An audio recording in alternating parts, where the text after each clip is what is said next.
মেঘ বলতে আপত্তি কি? বেশ, বলতে পারি। ছাদের উপর মেঘ দাঁড়াতো, ফুল পিসিমার বাড়ি। গ্রীষ্ম ছুটি চলছে তখন। তখন মানে কবে? আমার যদি 14, মেঘের 16-17 হবে। ছাদের থেকে হাতছানি দিত, ক্যারাম খেলবি? আয়। সারা দুপুর কাহাতক আর ক্যারাম খেলা যায়। সেই জন্যই জোচ্চুরি হয়।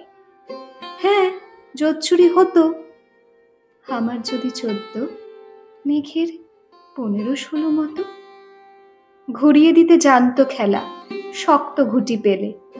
জায়গা মতো সরিয়ে নিত আঙুল দিয়ে ঠেলে।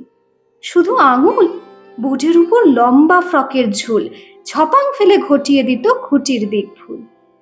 এই এখানে না ওখানে, এইটা না ওইটা। ঝাঁপিয়ে পড়ে ছিনিয়ে নিল ঘুঁটির বাক্সটা। ঘুঁটিরও সেই প্রথম মরণ। প্রথম মরা মানে বুঝবে শুধু তারাই যারা ক্যারাম খেলা জানে।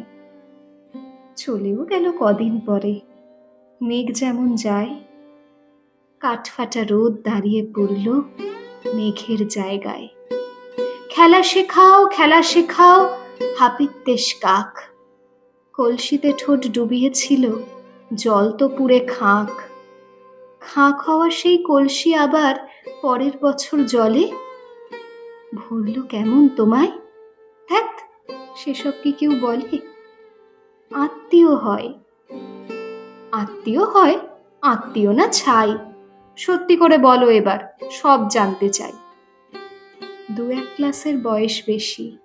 গ্রীষ্ম ছুটি হলে ঘুরেও গেছে কয়েক বছর। এই জানে সকলে। আজকে দগ্ধ গ্রীষ্ম আমার, তোমায় বলতে পারি মেঘ দেখতাম ছাদের ঘরে, ফুল পিসিমার বাড়ি।